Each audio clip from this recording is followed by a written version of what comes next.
Welcome to your deep dive. Today, We're talking about something pretty fascinating, actually. Okay. It all starts with something I'm sure a lot of you love, and that's coffee. oh, coffee, right? You're going to be talking I about love coffee. a trend that involves coffee, but it goes way beyond just, your morning cup. It really It actually touches on things like economics and even global power. Absolutely, yeah. And you know what? It's something we don't always think about when we take that first sip. Right.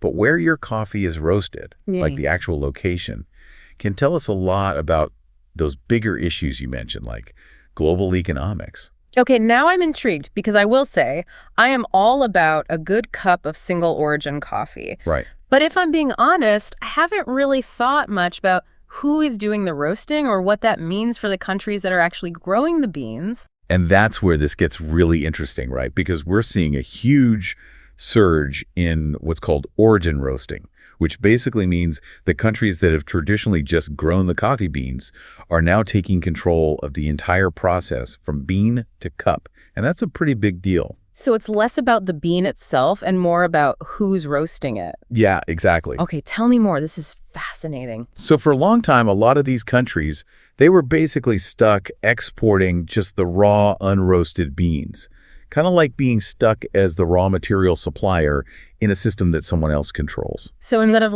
running their own fresh squeezed juice stand, they were just giving away oranges for pennies on the dollar. That is a perfect way to put it. And now, by roasting the beans themselves, these countries get to move up the value chain, They keep more of the profit, and it gives them a lot more control over their own economies. Okay, yeah, that makes a lot of sense. Right. And speaking of profit, our sources mention that there's a pretty big price difference we're talking about here, right? Like how much more are we talking? Oh, it's a huge difference. So for example, a pound of green, unroasted Ethiopian Yirgacheffe beans, that might go for, say, $4. Yeah. But once it's roasted in Ethiopia, that same coffee can easily sell for like $12 to $20 in the specialty market. Wow. Yeah, 3 to 5 times the price. Yeah. Just from roasting it. That's incredible. Now, that's what I call a power move. Right. I love seeing these countries taking that control and, and seeing those profits. But it's not just about the money, right? I mean, this has to have a huge impact on jobs and the local economies in those countries. Oh, absolutely. Yeah. It creates jobs all across the board, not just in roasting, but in processing, packaging, marketing, the whole supply chain, basically. Yeah. It's a huge boost for local economies. Yeah. And it creates a much more sustainable model for everyone involved, which is important too. Absolutely. Okay, but here's my question. What about the quality? Because, I've always thought that the best roasters were these really specialized, shops in places like, here. So is the quality of origin roasted coffee just as good? It's a common misconception that roasting has to happen in, those traditional coffee hubs. In fact, a lot of experts are saying that origin roasting actually makes for better coffee because these local roasters, they often have a much deeper understanding of their beans. Sure. They know exactly how to roast them to bring out those unique flavors. It's like that saying, local knows best. Yeah. They're intimately familiar with their product. That makes a lot of sense. It's like those small batch chocolate makers who really understand those cacao beans. Yeah, they have that connection. You can really taste the difference. And it's not just about intuition or tradition anymore either. A lot of these origin roasters, they're investing in state-of-the-art equipment. They're getting training. Right. And a lot of times they're getting support from organizations like Fair Trade, which is really helping them produce some of the highest quality coffee in the world. Interesting. So Fair Trade is playing a role in this shift as well. Yeah. Our research on the Fair Trade movement, it really shows how crucial it's been in empowering these producers to invest in, themselves, really. Right. Investing in better equipment, better training, better facilities, and all of that allows them to really up their game and roast that amazing coffee. So we're talking about coffee that's tastier, potentially more ethically sourced. Right. All while supporting local economies. I mean, this is fantastic. That's a win-win. Yeah. But you know what? I have a feeling this goes even deeper, doesn't it? You're right. There's more to the story. Yeah, this feels like just the tip of the iceberg. It does, doesn't it? Yeah. This whole coffee revolution, it's a really great example of a much bigger trend that's happening globally. Right. A power shift, especially when it comes to resources. A power shift. Interesting. Yeah, and who gets to control them and benefit from them? Our sources called it a transformative moment. Yes. One expert even said that coffee is really just the beginning. Yeah, and they're right. Dr. Elena Rodriguez, she's an economist who specializes in agricultural markets, and she said it perfectly. Okay. She said that coffee-producing countries are more and more keeping more of the profits from their resources, and it's a trend we're seeing across different industries, not just coffee, especially in what's called the Global South. Global South. Now, there's a term I haven't heard in a while, just to make sure everyone's on the same page here. Right. What exactly does that refer to? So the Global South, it's kind of a catch-all term for countries in places like Latin America, Asia, Africa, and Oceania. Basically regions that haven't historically had as much economic or political power on the world stage, Right. But that is changing, and this desire they have, this push for more control over their own resources, it's gaining momentum, and it's actually causing some waves, to say the least. And this is where it gets really interesting, because our sources brought up some surprising examples that I never would have connected to coffee.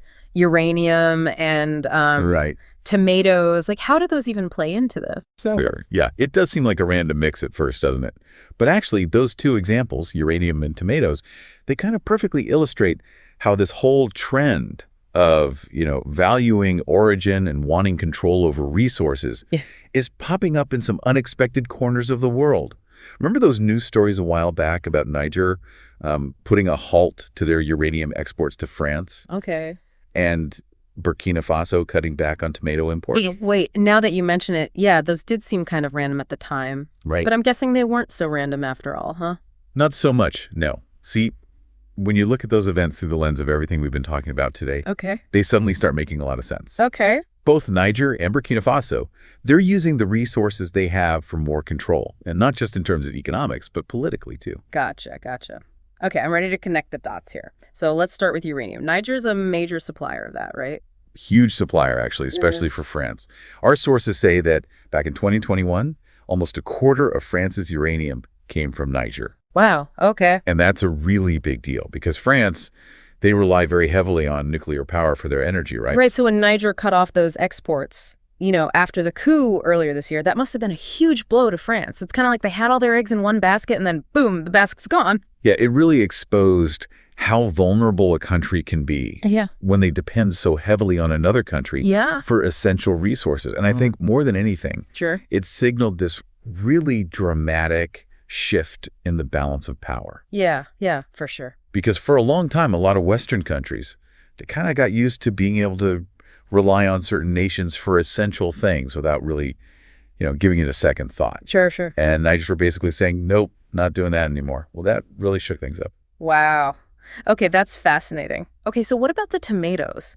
What's the deal with Burkina Faso reducing tomato imports? How does that play into everything? So for Burkina Faso, it was all about supporting their own agricultural industry, becoming more self-sufficient.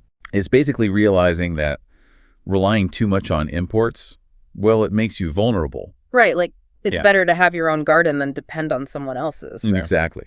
And by depending less on outside sources, Burkina Faso is strengthening its own position, both economically and on the global stage. Right.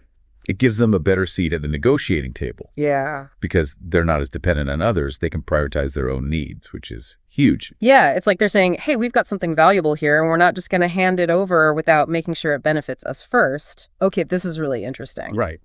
So how does this all connect back to BRICS? You mentioned them earlier, and I have to admit, I need a little refresher on what's going on there. Right. So BRICS, that stands for Brazil, Russia, India, China, and South Africa. Right. And they've basically formed this powerful block of countries that are actively working to kind of reshape the existing global order, the one that's been dominated by Western powers for decades. And to be completely honest, not everybody's thrilled about it. Right. So for those of us who might need to catch up here, what are BRICS' goals? Why should we care? Okay, so BRICS, they're all about shaking things up. They're setting up their own, alternative financial systems. Oh. They're looking into new currencies. Right. They're creating their own trade deals. Wow. And the whole goal is to basically have more influence in the world. Makes sense. Now, it's important to note that, they're not directly responsible for what's happening in Niger or Burkina Faso. Right. But those situations, they definitely align with BRICS's larger ambitions. It's like this ripple effect. this wave of empowerment where countries are realizing, hey, we can take control too. We can have a say in how things are run. So it's less about BRICS calling all the shots and more about this shift in like mindset happening around the world. Yes, exactly. Where countries like Niger and Burkina Faso, they're seeing an opportunity, like a chance to change the game. Right, and they're taking it. Yeah. It's really a fascinating time to be watching all of this unfold. It really is, but it makes you wonder, like, what happens if more and more countries start doing the same thing? What if this origin value trend really takes off? Like, what are the real world consequences? And I don't just mean my coffee getting more expensive. It could be huge, honestly. Yeah. Like in the short term, yeah, you're going to see some volatility for sure. Think back to those electricity prices in France when Niger cut off that uranium. Right. If that continues, you're going to see those prices jump even higher. And if Burkina Faso can't, produce enough tomatoes to meet their own needs, prices spike there too. Okay, yeah, that makes sense. So it sounds like there could definitely be some growing pains as this all plays out, this rebalancing. Yeah. And our sources did mention the possibility of like social unrest and things like that if those prices get too high, especially for really essential things that people need, like food and energy. Yeah, for sure. And look, anytime you have a big shift like this, there are going to be some winners and some losers, at least in the short term, right? Yeah. But when you step back and look at the bigger picture, this whole idea of a multipolar world, a world where power isn't just concentrated in a few hands, that could be a really good thing in the long run. Yeah. More voices, more perspectives, more opportunities for everyone. Yeah, it's kind of like diversifying your investments, right? You don't want to put all your eggs in one basket. Right, yeah. Spreading the wealth, so to speak. That creates more stability in the long run. I like the way you think. It's all about resilience, right? Less dependence on just one source for everything. And it gives those countries that have always been on the sidelines a chance to step up and have a voice, to really participate in the global economy. So potentially a more balanced and equitable system overall. I like it. But let's bring it back to something that, we can all relate to here, our morning cup of coffee. What does all of this mean for us, the everyday consumer? Well, for one thing, that Ethiopian yirgacheffe you love might get a little more expensive, at least for a while. But, and this is a big but, you might start seeing a lot more variety in the coffee you can find. More roasts coming straight from the source, fresher beans, and maybe you even develop a deeper appreciation for the whole process. You know, you're not just drinking a cup of coffee, you're kind of participating in this global shift. I love that. You're supporting a more just system every time you take a sip. I have to admit, I never thought I'd be getting a side of like geopolitical intrigue with my morning coffee. Right. But this is fascinating. Knowing that my coffee purchase could actually be supporting a more balanced world, that's something I can get behind. Absolutely. And that's what we want, We want people to start thinking about these things, to be curious about the stories behind the things we use and consume every day. Because once you start asking those questions, you realize just how interconnected everything really is. It really is. Well, that's about all the time we have for today's deep dive. But this is something we want you all to keep thinking about. Yes. What other industries could go through this kind of transformation? And how will it change the way we live and the choices we make? These are big questions. They are. But those are the conversations we want to be having. So next time you take a sip of that single origin coffee, remember, you're not just tasting beans and water.